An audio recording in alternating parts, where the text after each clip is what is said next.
I attended an advanced screening of the new Lynne Ramsay film, Die My Love, and I am dying to tell you how I feel about this film. I'm going to do a quick spoiler-free review for those of you who haven't seen this film so that you can work out if it's one that you should head to the theatres for. I will then be going deeper into this film and letting you know my thoughts, no holds barred, for those of you who have had a chance to see it. Synopsis quickly, if you guys haven't heard about this one yet. Grace, a writer and young mother, is slowly slipping into madness. Locked away in an old house in Montana, her increasingly agitated and erratic behavior leaves her companion, Jackson, worried and helpless. Directed by Lynne Ramsay, who also did We Need to Talk About Kevin and Morven Caller, both films that deal with women on the edge that I really enjoyed. Die My Love seemed really promising to me. I was very excited for this one. It's shot on 35mm film. It looks wonderful. We have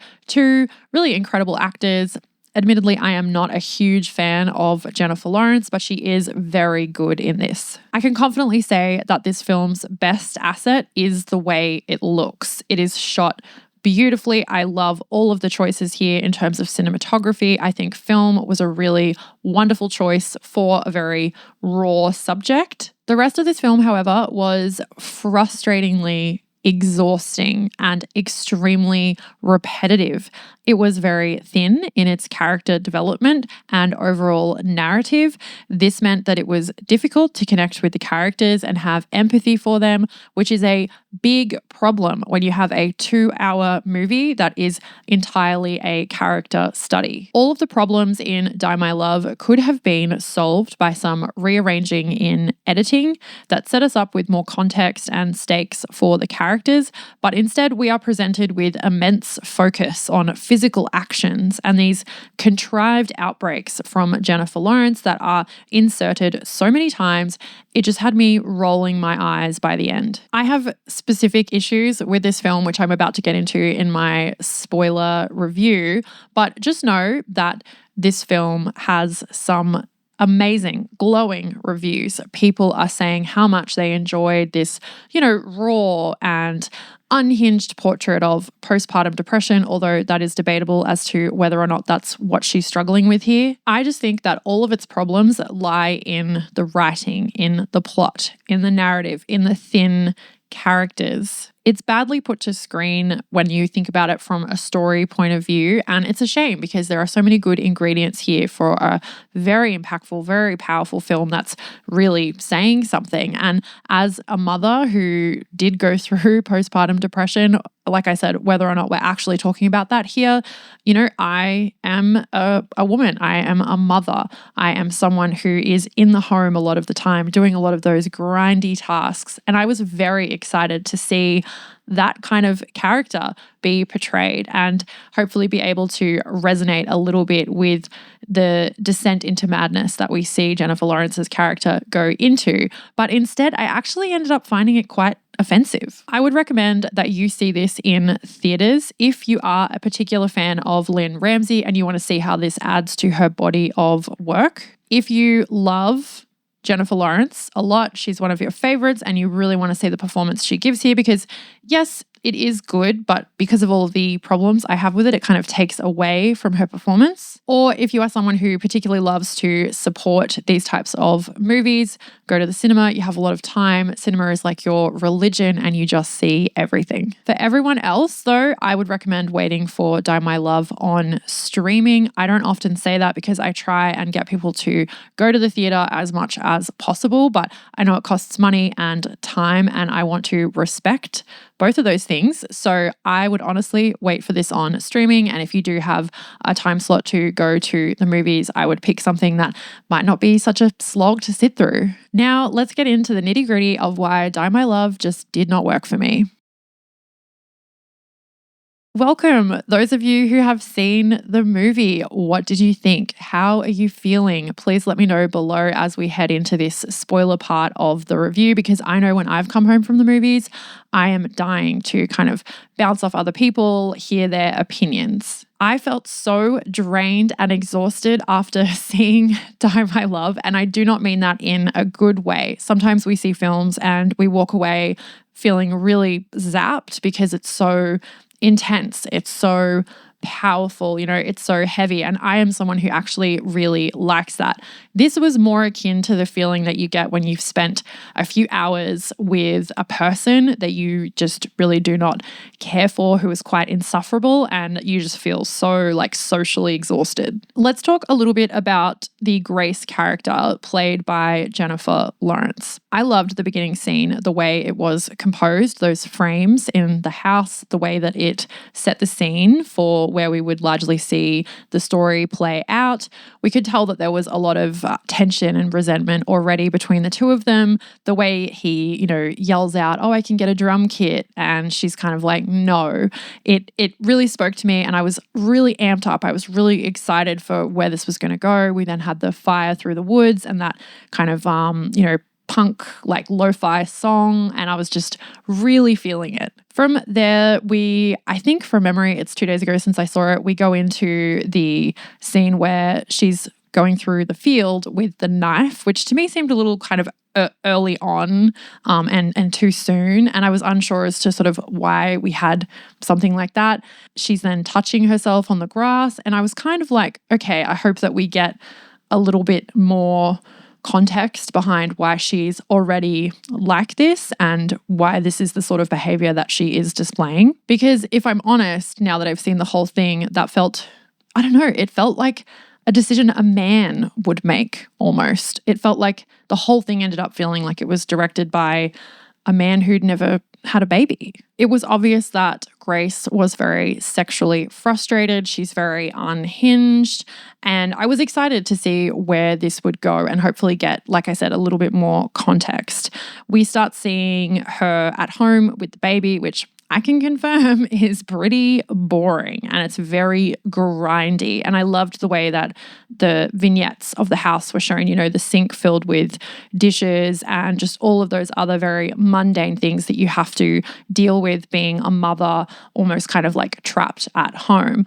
But as we move through the story, none of really what Grace was going through seemed like postpartum depression to me, being someone who did struggle with that. And obviously, it's going to be different for everyone, but it seemed more like we had just a mentally ill person who was suffering from attachment issues and maybe like a personality disorder. If I'm completely honest, Grace's character just seemed juvenile and attention-seeking. She seemed very selfish and irresponsible. A lot of her behavior to me was just irritating. Obviously, people struggling with mental illness are going to act somewhat like this, and I totally acknowledge that.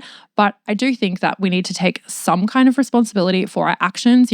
Where do we draw the line? And as this movie went on, it just became so repetitive seeing Jennifer Lawrence do one shocking thing after another. And it started to feel like it was losing its impact and it was becoming contrived. Like they were trying so hard to show this like portrait of this raw, like untethered woman. Regardless of all of this, the main problem with Die My Love is the writing. It is the lack of context that we have for these characters. We never really get to know them in amongst all of the drama. So the drama doesn't seem dignified. It doesn't seem worth sitting through. I think this is down to the lack of dialogue. There isn't really anything revealed in these conversations that they are having. We don't know anything about the couple prior.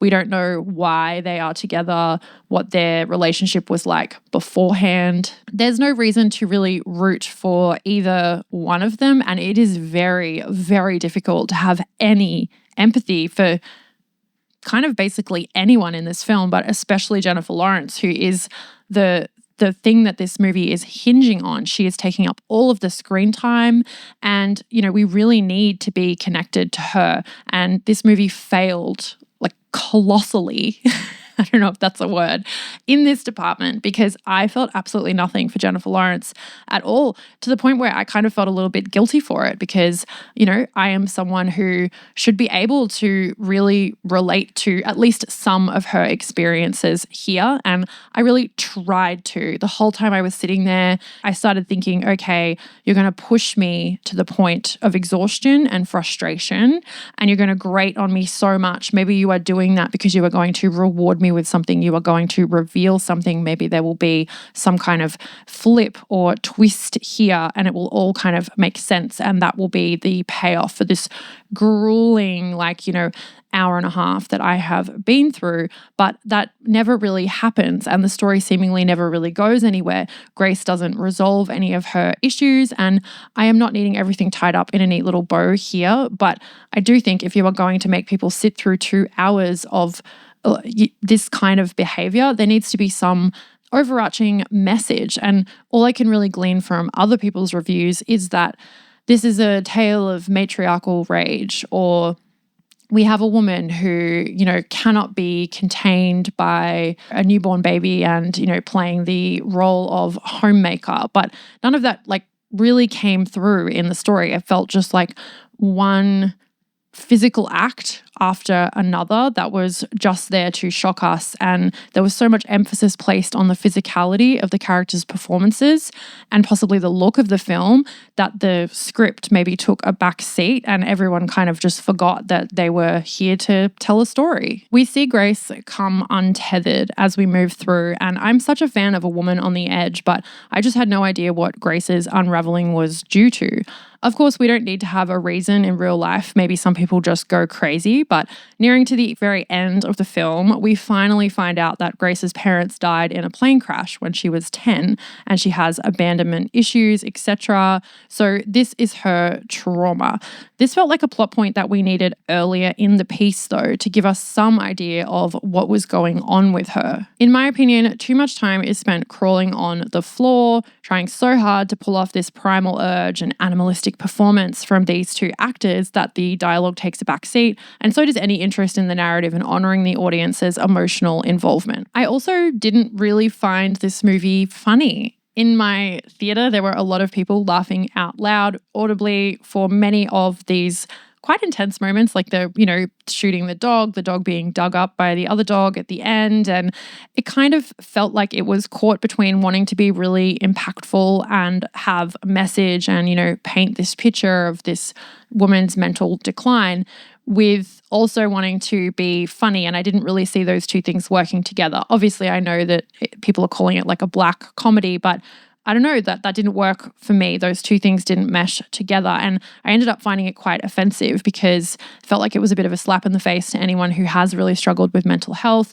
anyone who has struggled with the first year of motherhood, because the audience were reduced to finding the only kind of enjoyment they could from the film, which was to kind of have these cheap laughs at the deadpan kind of physical nature of Jennifer Lawrence, or her being rude to the woman at the store, or her spitting beer on the floor or sitting in the fridge. And this to me just felt cheap. It didn't feel funny. It didn't feel clever. Something else I want to point out here is the constant verbal abuse and borderline sexual harassment or abuse that she is showing her partner Jackson. She is berating him to no end, and when he refuses sex, she proceeds to rip the wallpaper off in the bathroom and trash the entire room. She then refuses to let him in. This is on top of all her other episodes too.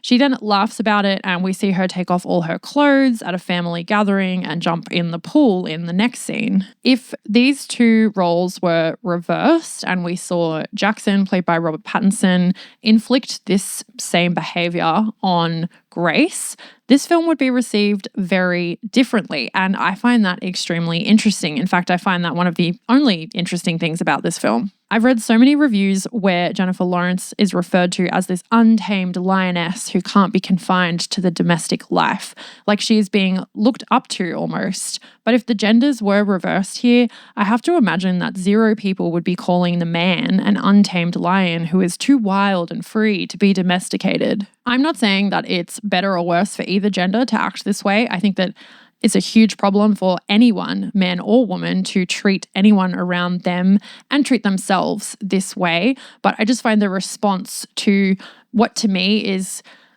really unhinged and, very disturbing and just completely out of line behavior from Grace's character, and how that's being received in reviews as this powerful thing, or finally we're putting to screen how it feels, blah, blah, blah, blah.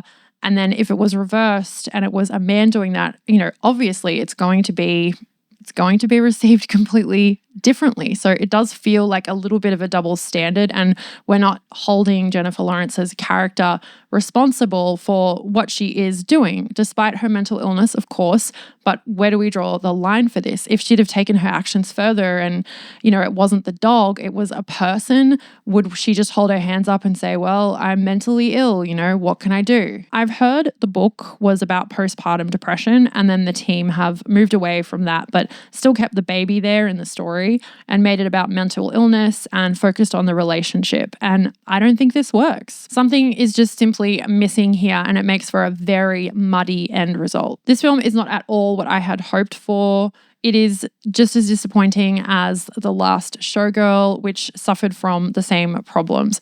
A heavy focus on the look and style of the film and, good characters to work with and, good performers, but just a lack of any kind of real narrative that engages you and makes you feel something. I am very excited to see If I Had Legs, I'd Kick You, because I read a review of someone likening their experience watching Die My Love to that. So I'm a little bit nervous because that's been one of my most anticipated releases. I'm really excited to see Rose Byrne's performance, and it's another motherhood experience. It does look like one that's more rooted in reality and, like she is breaking because of all of the things that she's, trying to cope with as a working mother. But we'll have to see on that one. I will definitely be reviewing it here. I am very excited to hear what you thought of Die My Love. If you liked it and you enjoyed it, that's great. I love hearing other people's opinions. I am not here to say that just because a film didn't work for me, it shouldn't work for you. And I find it interesting how our personal experiences can impact our taste and enjoyment level of a film. If you are interested in other recent reviews, I have a Begonia review here, and I also have lots of listicle videos for you to dive into if you are looking for something to watch. Thank you so much for watching, guys. I'll see you in the next one.